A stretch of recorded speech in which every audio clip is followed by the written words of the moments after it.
TV9 Bharatvarsh की team आज पहुंची है उस सड़क पर जिस सड़क पर भ्रष्टाचार हुआ और उस भ्रष्टाचार को उजागर करने के लिए मुकेश चंद्राकर ने खबर बनाई। उस खबर को बनाने के बाद उस पर जांच कमेटी बैठी गई और इसी के कारण मुकेश चंद्राकर की हत्या कर दी गई।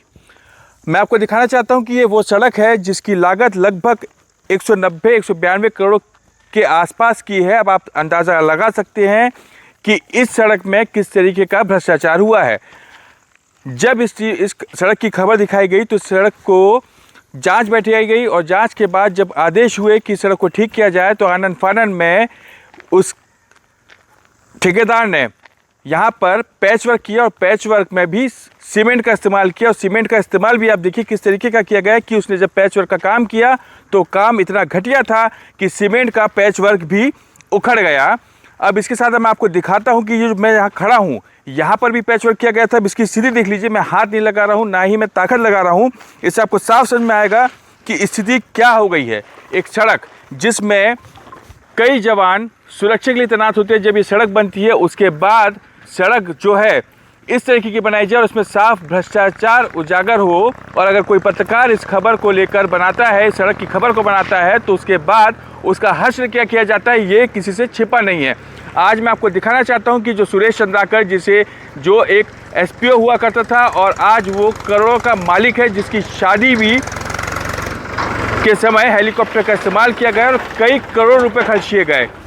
बावजूद उसके जब ये सड़क बनाई गई है और जब मुकेश चंद्राकर ने इस सड़क को दिखाया और खबरों में जब ये सड़क आई तो उसके बाद आनन फानन में इसमें जांच कमेटी बैठाई गई। जांच कमेटी बैठाने के बाद जो सुरेश चंद्राकर है, जो ठेकेदार है, उसके द्वारा मुकेश चंद्राकर की हत्या कर दी गई और अपने भाइयों के साथ मिलकर उस हत्या को अंजाम दिया। अब मैं आपको दिखा रहा हूँ कि सड़क की स्थिति देखिए कि अगर आप देखेंगे कि सड़क दूर तक जितने पैच आपको दिखा रहे हैं, कम से कम जिस जगह मैं खड़ा हूँ इसी जगह के आसपास लगभग ऐसे 10 पैच हैं जहाँ पर उसने पैच बनाया है कि इससे समझ जाइए कि सड़क की जो क्वालिटी है वो किस तरीके की है।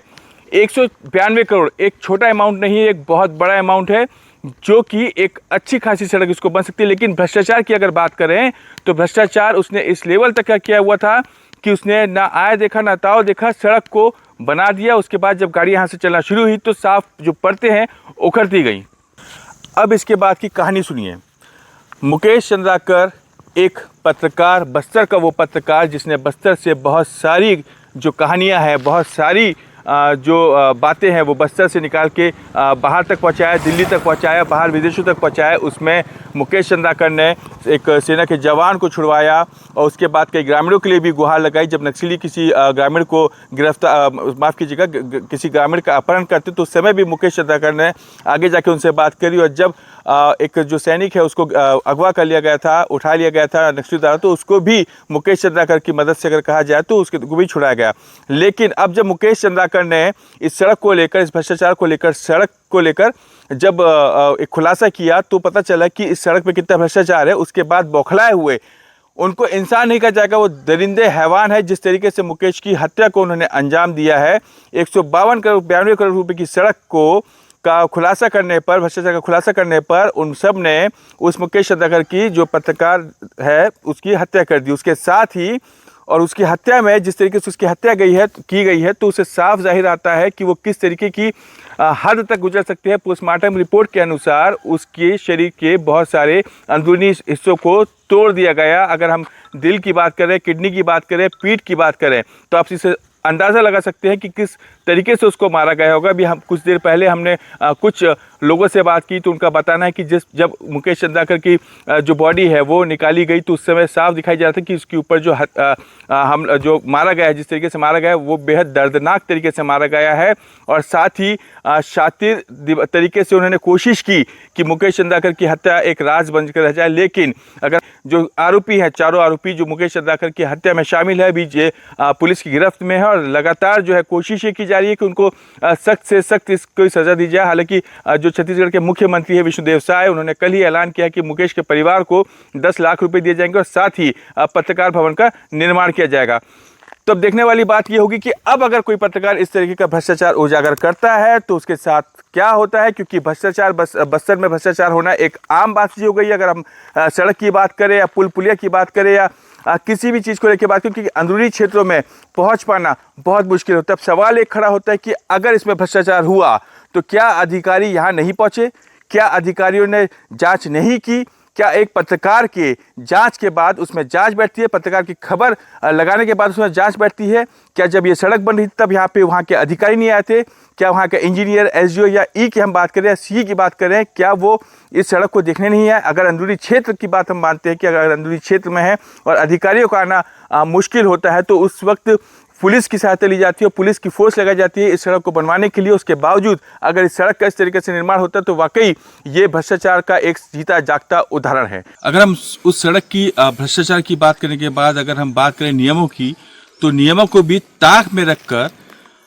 इस सड़क का निर्माण किया गया। आप मेरे सीधे हाथ पे देख सकते हैं किस तरीके से पहाड़ों को काट दिया गया।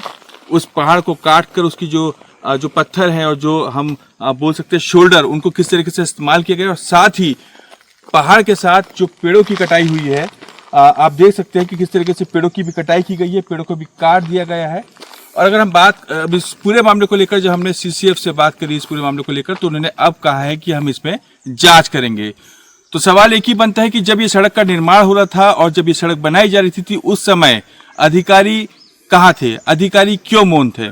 अगर उनको इस बात की जानकारी पहले होती है और उन्होंने कोशिश की होती इस पूरी बात को, इस पूरी जानकारी को लेने की, तो शायद इतना बड़ा भ्रष्टाचार नहीं होता और ना ही किसी एक पत्रकार की मौत होती। जिस तरीके से आप देख पा रहे हैं कि किस तरीके की सड़क बनाई गई है। और भ्रष्टाचार की अगर बात करें तो शायद बस्तर जैसे अंदरूनी क्षेत्रों में जो भ्रष्टाचार हो रहा है वो देखने लायक है कि किस तरीके से यहाँ के ठेकेदार और अधिकारी मिलके भ्रष्टाचार करते हैं और भ्रष्टाचार को अंजाम तक पहुंचाते हैं।